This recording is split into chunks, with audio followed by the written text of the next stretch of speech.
Bienvenue à tous les passionnés de courses hippiques pour notre analyse du Quintet Plus de ce mercredi 12 novembre 2025 qui se déroulera à Bordeaux-le-Bouscat. Je suis François Turf et comme chaque veille de course importante, nous allons décortiquer ensemble le prix Johnny Ruffato. Michel, mon cher confrère, nous avons une belle épreuve d'attelé avec 14 partants sur 2650 mètres et une belle dotation de 35 000 €. Le terrain est annoncé bon sur le sable de Bordeaux. Tout à fait, François. Cette course s'annonce particulièrement intéressante, avec un lot homogène et des concurrents qui ont déjà fait leurs preuves. Nous avons plusieurs chevaux qui se détachent nettement, notamment à cause du recul de 25 mètres imposé aux chevaux ayant gagné plus de 119 000 €. Cela va créer une dynamique particulière dans cette course. Commençons par parler des favoris, Michel. J'ai noté que Jadou du Lupin, le numéro 5, affiche une forme exceptionnelle avec une musique qui parle d'elle-même. Premier A, deuxième A, deuxième A, deuxième A, troisième A. De plus, avec Alexandre Wills aux commandes pour l'entraînement de Jean-Paul Marmion, il s'annonce comme un sérieux prétendant à la victoire, non ? Absolument, François. Jadou du Lupin est en pleine possession de ses moyens actuellement. Ce fils de Burt Parker semble atteindre son apogée à l'âge de 6 ans. Et son aptitude au parcours de Bordeaux n'est plus à démontrer. Cependant, n'oublions pas Jalto du Trémont, le numéro 3, drivé par Mathieu Guergouille, qui présente également un palmarès impressionnant avec premier A, 4e A, 4e A, 2e A. Il est le seul à pouvoir menacer sérieusement Jadou du Lupin dans le premier peloton. Et que penses-tu d'Hôtel Mystique, le numéro 9 ? Il sera piloté par Mathieu Abrivard, qui est également son entraîneur. Malgré une musique en dents de scie avec 0A, 5A, 3A, 0A, certains confrères le considèrent comme une première chance. Est-ce justifié selon toi ? C'est un choix audacieux mais pas insensé, François. Hôtel Mystique a montré par le passé qu'il avait le potentiel pour briller à ce niveau. Sa récente sortie à Vincennes était visiblement une préparation pour cette course. Mathieu Abrivard connaît parfaitement son pensionnaire, et même s'il partira avec 25 mètres de recul, il a les moyens de combler ce handicap. N'oublions pas qu'il a déjà flirté avec les 230 000 € de gain, ce qui en fait un cheval d'expérience. Dans ce deuxième échelon de départ, j'aimerais aussi mentionner Jour de Fête, le numéro 10, entraîné par Nicolas Bazir, qui semble avoir la faveur des pronosticateurs. Sa musique 9A, 1A, 2M, 3A, 9A reflète une certaine irrégularité, mais il reste dangereux quand il est dans un bon jour, n'est-ce pas ? Effectivement.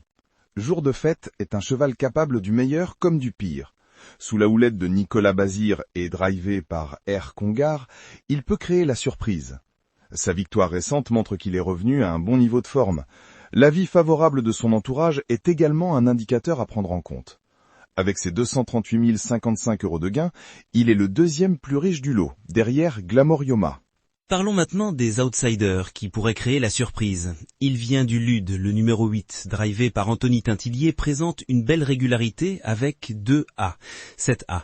Malgré 2 récentes disqualifications, il reste un sérieux client et c'est d'ailleurs un habitué des bonnes performances avec ses 224 625 € de gain. Il vient du Lude est en effet un cheval de qualité qui a déjà prouvé qu'il pouvait s'imposer face à l'élite régionale. Son aptitude au parcours de Bordeaux-le-Bouscat est un avantage supplémentaire. J'ajouterai à votre liste Fox Papa Tango, le numéro 12, qui malgré son âge avancé de 10 ans et une récente disqualification, a montré de belles choses cette année avec notamment une victoire. IP Blanchon connaît parfaitement son cheval et sait le présenter au mieux pour ce genre d'épreuve. Michel, n'oublions pas les possibles outsiders de dernière minute comme Jason Blue, le numéro 1, un cheval parfois difficile à contrôler comme le montrent ses nombreuses disqualifications. Mais quand il reste sage, comme lors de ses 2 dernières sorties avec une 5e et une 2e place, il peut surprendre à belle cote. Alexandre Barrière sait le maîtriser mieux que quiconque. C'est une bonne remarque, François. Jason Blue est effectivement un cheval à double visage, mais son potentiel est réel. Je voudrais aussi souligner la présence de Harmonie la Nuit, le numéro 14. Ce cheval, entraîné et drivé par S. Bourlier, pourrait tirer son épingle du jeu dans ce lot. Avec plus de 240 000 € de gains, il fait partie des chevaux d'expérience de cette course et pourrait bien créer la surprise. Avant de proposer nos pronostics, que penses-tu des chevaux qui semblent un peu hors de forme, comme Jamaïca, le numéro 4, qui affiche 0A, DA, 6A, 9A, ou encore Hydromel, le numéro 7, qui reste sur 8A, 5A, 4A, 1A, 0A. Je pense qu'il est préférable de les écarter de nos choix principaux, François. Jamaïca montre clairement une méforme actuelle et l'avis défavorable de son entourage confirme nos inquiétudes. Quant à Hydromel, malgré une victoire récente, il semble plus irrégulier que par le passé. J'ai également des réserves concernant Ibis Quick, le numéro 11, dont l'entourage émet aussi un avis défavorable. Très bien Michel, il est temps maintenant de donner nos pronostics pour ce prix Johnny Rufato. Je vais commencer par ma sélection pour le Quintet Plus, 5, 3, 9, 10, 8, 12, 14. Je place donc Jadou du Lupin en tête, suivi de Jalto du Trémont et Hôtel Mystique pour compléter le podium. Et toi, quels sont tes favoris? Ma sélection diffère légèrement de la tienne, François. Je place Hôtel Mystique en tête, car je crois fermement en la préparation spécifique de Mathieu Abrivard pour cette épreuve. Voici mon pronostic.